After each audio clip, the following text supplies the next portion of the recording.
Šilėnų dviračių centras pristato. Sveiki, tęsiame dviračių temą ir šiandien mūsų pašnekovas papasakos apie įdomį daugumai dviratininkų temą bikepakingą. Čia yra ponas Robertas, kuris yra žinovas šito dalyko ir viską mums šiandien pasakys, kas yra bikepakingas, kiek kainuoja, kam skirtas ir kokių daikčiukų jums reikia turėti su savim keliaujant kažkur tai į Balbieriškis. Sveiki, Robertai. Sveiki. Tai pradėsim nuo pačių esminių galbūt dalykų, ar egzistuoja kažkoks toks terminas galbūt, kiek kainuoja bikepakingas. Tai yra keletą variantų, gali būti pigesnis variantas bus šiek tiek sunkesnis, didesni daiktai, gali būti brangesnis variantas, tada daiktai yra ženkliai mažesni, ženkliai lengvesni. Tai va čia yra pagrindinis skirtumas, didžioji dauguma, kurie tuo užsiima, kurie ateina, jie žiūri, kad būtų kuo mažesni ir kuo lengvesni daiktai. O galbūt galite iš karto įvardinti minimalų komplektą. Kokius daiktus turi su savim turėti dviratininkas, kuris nori keliauti? Taip, tai pagrindiniai daiktai palapinė. Palapinę galima keisti hamaku su tinkliuku ir su stogeliu, aišku, nuo lietaus. Toliau miegmaišis, toliau kilimėlis ir kiti smulkus daiktai kaip degikliai, valgymo įranga, darimui puodai, balionėlis, aišku, reikalingas ir plus, sakykime, kita grupė daiktų, kur yra drabužiai.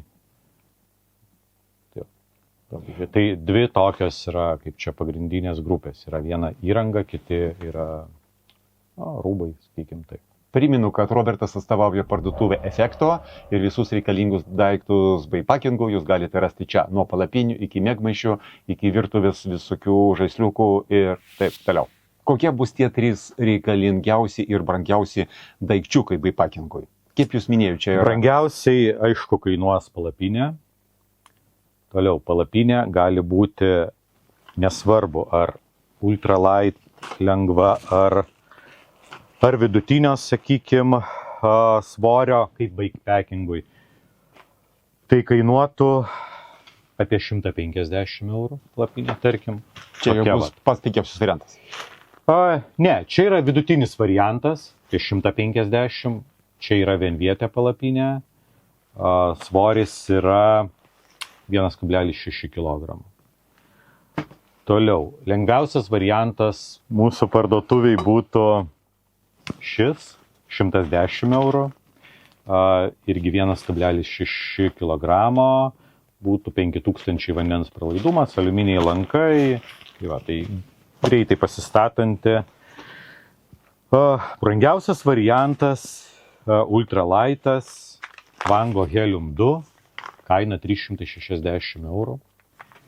Čia yra dvivietė jau palapinė ir jos svoris yra 1,4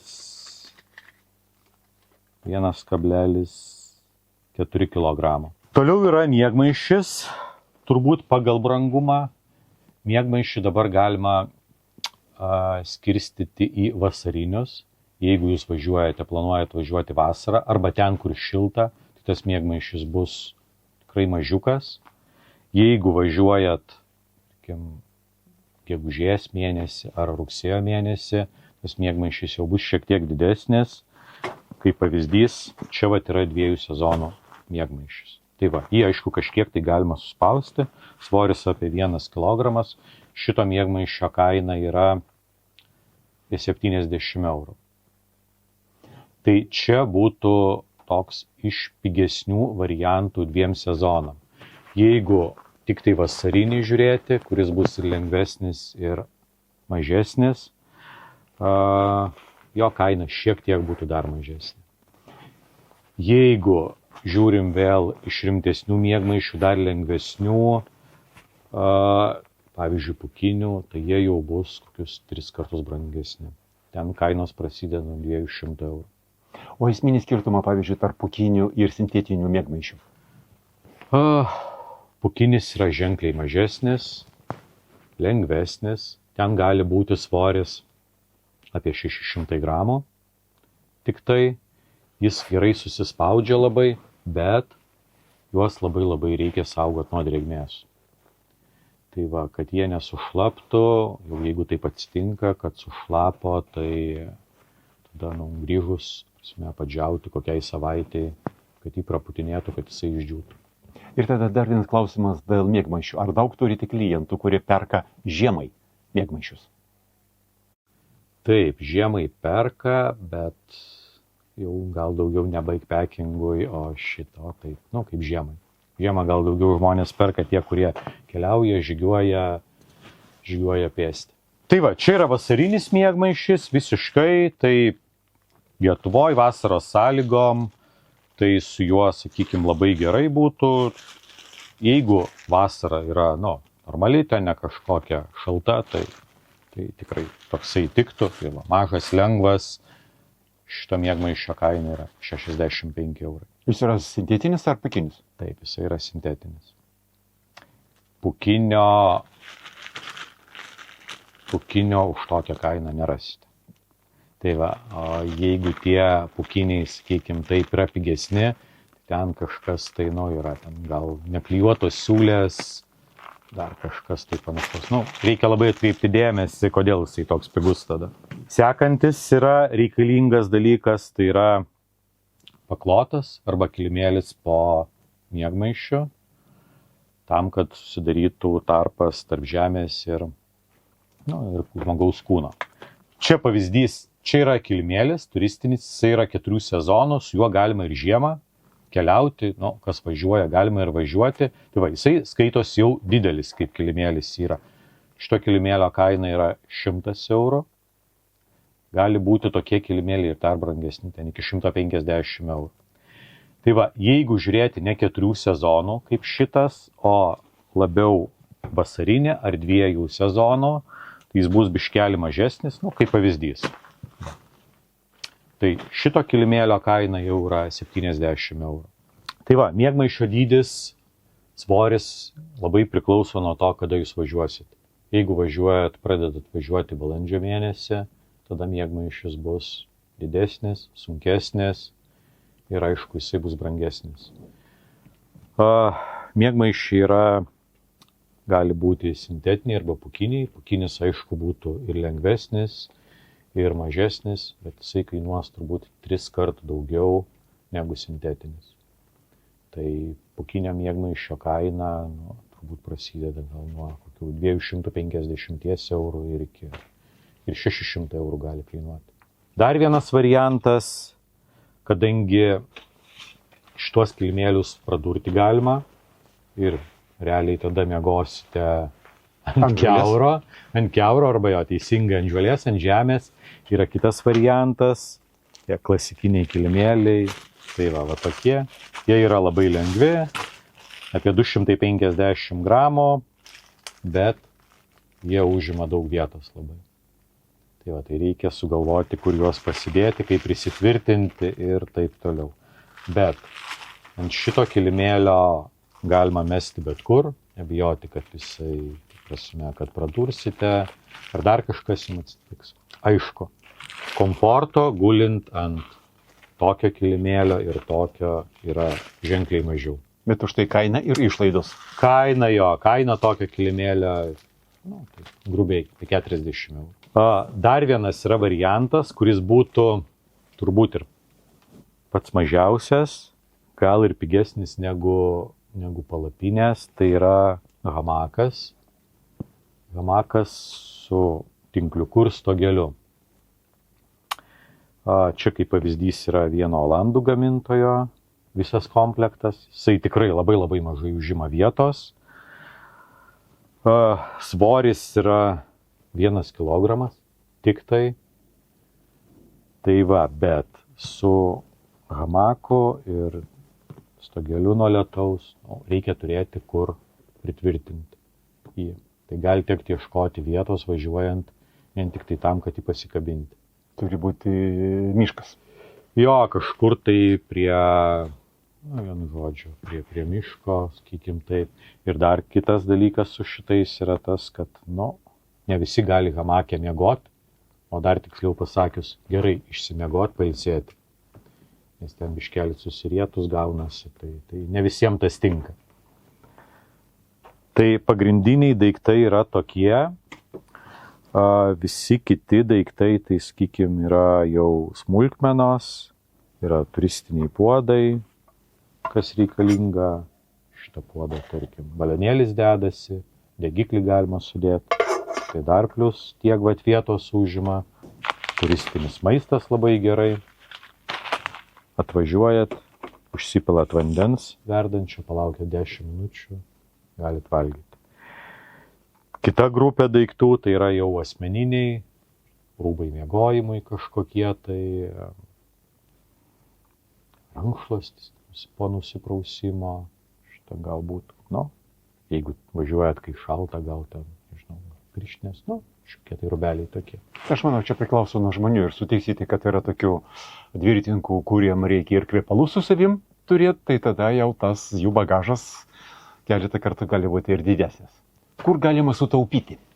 Ant kokių daiktų? Staupyti galima iš esmės ant visų šitų daiktų, ką žiūrėjom, tai tada renkantis pirmiausiai apsispręsti, kada važiuojat. Jeigu jūs važinėjat tik tai vasarą, tai jums užteks, sakykim taip, miegmaišio 1-2 sezonų, tai yra gegužė, vasara ir rugsėjis, ir jums neverta tada žiūrėti 3 sezonų miegmaišio, kuris yra ženkliai didesnis, kaip pavyzdys. Vienas miegmaišis ir kitas. Tai 2 sezonų arba 1 sezono, kaip šitas miegmaišis, bus tikrai pigesnis. Su palapinėm irgi galima sutaupyti, tai vėlgi žiūrim taip, kur jūs keliaujat, jeigu Lietuvoje, tarkim, Baltijos šalis, kokia Lenkija, tai tarkim, galima imti tokio gamintojo. Jeigu kažkokia rimtesnė kelionė į Skandinaviją, kur, kaip pavyzdys, Skandinavija, kur gali būti oro klimatas, sakykim, vėjai dideli, daug lietaus, tai galbūt jau žiūrėti tikrai rimto gamintojo, patikrintus daiktus, kurie automatiškai yra ir brangesni. Lygiai tas pats yra ir su kilimėliais, kaip sakiau, galima žiūrėti tik tai vasarinį kilimėlį, jisai bus brangesnis, turbūt 2, dar labiau, jeigu norim sutaupyti. Tai miega ten tokio plonyčio paklotuko. Tai sutaupysit irgi 2 tikrai. Kiek gali kainuoti auksinis viduriukas? Minimalus, galbūt pavadinsim, komplektas. Mūsų parduotuviai, jeigu žiūrim kelionėms vasarai, palapinė, tarkim, Vango Nevis 160, 2 sezonų miegmaišis apie 75 eurai, plus kilimėlis vasarinis, čia kainuotų kažkur tai apie 300 eurų. 300 eurų šitie pagrindiniai 3 daiktai.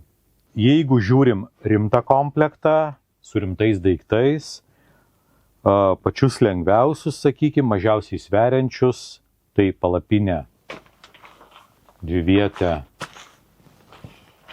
ultralaitas Vango Helium 360 eurų, bet iš karto čia gaunasi taip, kadangi jinai 2-vietė yra, tada gaunas, kad kažkas tai, pas kažką tai krepšį atsiranda daugiau vietos. Kilimėlis pripučiamas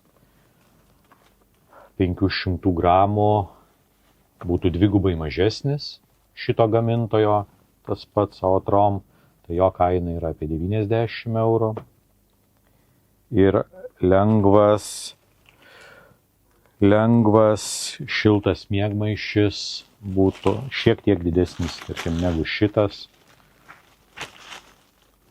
apie 120 eurų būtų. Tai čia būtų rimtas komplektas, su kuriuo galima važiuoti jau į rimtus žygius, sakykime, ir į Skandinaviją, ir kažkur tai ir į kalnus. Ar sutiksite su tą nuomonė, kad jeigu ir važiuoja vienas dviratininkas keliaut, tai jam vis tiek yra geriau rekomenduojama paimti 2-vietę palapinę. Todėl, kad ne tik, kad vietos bus daugiau, bet jam bus patogiau. Kažkur džiovint, padėti savo daikčiukus yra žymiai daugiau komforto. Aišku, trupučiuką kažkiek didesnį ir kažkiek brangesnį, bet efektyvumo atžvilgių galbūt čia yra labai teisingas toks požiūris. Tada dvivietė yra geriau tikrai. Vienas dalykas dėl to, kad daugiau erdvės yra. Kitas dalykas yra labai dažnai, kai žmonės ateina ir sako, aš važiuoju, kažkur tai bus žygis, taip toliau. Aš paklausiu, ar pastoviai važinėjat. Jeigu žmonės visą laiką sako, dažnai sako, kad draugai įkalbino, pirmą kartą važiuoju, tai apie vienvietės palapinės pirkimą aš tikrai sakau labai gerai pagalvoti, nes jūs nežinote, ar jums patiks. Jeigu jums nepatiks, tada ta vienvietė palapinė bus ateityje nenaudojama. Nei su antra puse, nei su drauge, jūs tada jau tenais, sunkiai tilpsit. Tai tokia bus, daiktas namie, kuris gulės ir vis tiek reikės tada pirkti palapinę dvivietę. Kokias dažniausiai daro klaidos dviratininkai, kurie pradeda keliauti? Ar jį prisiperka per daug daiktų, ar per brangių, ar atvirkščiai per pigių? Tai viena iš tų klaidų, kaip neseniai kalbėjome dėl palapinių, ar vienvietę, ar dvivietę, kai dar nežino nevažinės ir perka vienvietę, nors dvivietė, pavyzdžiui, tokia, jinai sunkesnė būtų 400 gramų, piniginių atžvilgių tai tik tai būtų apie 20 eurų brangiau. Tai aš sakyčiau galbūt viena iš klaidų. Kita iš klaidų, aišku, tai yra dėl pinigų, kad žmonės biškelį pataupo ir po to gaunasi, kad vėl reikia pirkti kitą daiktą. Tai kaip pavyzdys, tai yra kilimėlis, nusiperka kilimėlį vasarinį, o sugalvojo važiuoti, pavyzdžiui, po to rugsėjo pabaigoje, kur galbūt jau geriau turėti kilimėlį, sakykime, su papildoma viduje folija. Tai tas yra, su miegmaišiais irgi lygiai taip pat. Žiūri, kad būtų kuo mažesnis, kuo lengvesnis, bet netkreipia dėmesio į temperatūras. Pasižiūri temperatūrą, atrodo, bus vasara tokia, tarkim, bus naktį 10, bet jau, rugsėjo ar spalio mėnesį su tuo kilimėliu, su miegmaišiu tuo, greičiausiai jau būtų šalta miegoti. Ar galim paskaičiuoti, kiek kainuoja vienos dienos kelionė? Arba vieną dieną kelionės? Gali nieko nekainuoti. Atmetus maistą. Paprastai, kurie bikepacking ir kiek man pačiam teko važiuoti ir žmonių parduotuviais, su kuriuo kalbu, tai yra dalis taip, kurie kempinguose miega, bet labai dažnai būna, kad pasistato kažkur tai pakely, kur pamato kažkokią geresnę vietą, ten pasistato ir tai nekainuoja. Išlaidos yra tokios, kas reikia pavalgyti pakeliui, ar stoja kažkur tai pakelės kažkokioj tai, tarkim, kaviniai, arba parduotuviai nusiperka maisto daugiau su išlaidom. Kaip ar nelabai. Jo, jeigu daraisi pats maistą, tai aišku, tenais dujų balionėlis, tai prie išlaidų galima pridėti, bet tai čia smulkmenos yra. Kaip manot, kai keliavot, pavyzdžiui, po Lietuvą, ar teko susidurti su kempingais? Ar jų yra pakankamai?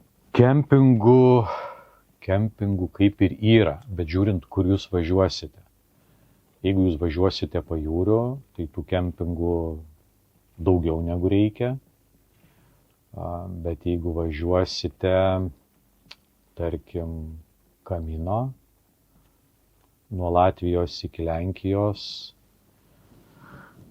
tų kempingų yra, bet ne per daugiausiai, sakyčiau. Ne per daugiausiai visiškai. Dažniau tenai žmonės miega galima nakvoti pas žmonės. Tai ten jau kaip ir palapinės miegmaišiai nereikalingi, nebent prašytis prie jų namo ten kažkur tai statytis palapinę, bet žmonės tada nesuinteresuoti. Keletą kolegų man pasakojo, kai keliavo po Europą kažkur, randa žemėlapį kempingus, atvažiuoja, o ten arba nėra vietos, čia yra, galbūt ne didžiausia bėda, bet būna sudėtinga, arba kaina yra pakankamai kosminė, vos ne virš 100 eurų už naktį, arba ten nėra elektros, arba kažkokių kitų sąlygų. Man tai visiškai ne problema. Kažkur tai vis tiek susirandi, kur pastatyti tą palapinę, važiuoji ir tikrai atrasi. Elektra irgi visiškai nebėda. Powerbank, aišku, kažkur tai reikia turėti būtinai. Tai galima pasikrauti kaviniai, tarkim, prie rozetės atsisėdus, arba tiesiog paklausus kažkur tai padavėjų pasikrauni ir turi tenais telefonui parai tikrai užteks tada. 100 eurų už kempingą, čia yra labai daug. Kempingai Lietuvoje, sakykim, ten, kempingė prie jūros, ten iki 25 eurų, be problemų ras. Ir čia su dėliam palapinėm. Tai dar su palapinėm dar vienas labai svarbus dalykas ir ar ta palapinė yra freestanding ar ne freestanding. Tai yra, kai galima sudėdi lankus ir palapinė stovi pati, nesusmaišius kuoliukų į žemę. Nepririšus ją prie žemės. Jo, tu prasme, neįtempus tų atatampų. Jinai stovi dėl lankų savo įtempimo. Išsilenkimo ir todėl. Tokių palapinių paprastai būna mažiau ir jos būna dažniau brangesnės. Šitos palapinės yra tunelio formos, tarkim šita, tai yra 2 lankai, vienas gale, vienas priekyje. Tai šita palapinė jinai nestovėtų. Pati ją būtinai reikia įtempti su virvelėm. Tai pavyzdys yra toks, jeigu važiuojat Baltijos pajūriu, tarkim Latvijoje, ir statotės kažkur tai šalia, labai arti jūros, ten yra, sakykim taip, jau žemė susimaišius su smėliu. Ir tie kuoliukai, jie paprasčiausiai juos įtempėt ir jie labai lengvai išlenda. Tai toks kaip ir tų palapinių, sakykim, minusiukas gali būti, kad gali tekti paieškoti vietos, kur pririšti. Kur yra minkšta žemė, arba gali būti dar, manau, variantas kalnuose. Gali būti atvirkštinis variantas, kad kaip ir viskas gerai žemė, bet ta žemė labai kieta yra ir ten įvaryti kuoliuką yra pakankamai sudėtinga. Tai vėlgi tada gali tekti pririšinėti arba kažkaip tai tas atampas ieškoti kažko, kad užspausti, kad laikytų ir kad stovėtų tą palapinę. Kągi, noriu padėkoti Robertui už išsamų pokalbį, o su jumis atsisveikinti iki kito karto.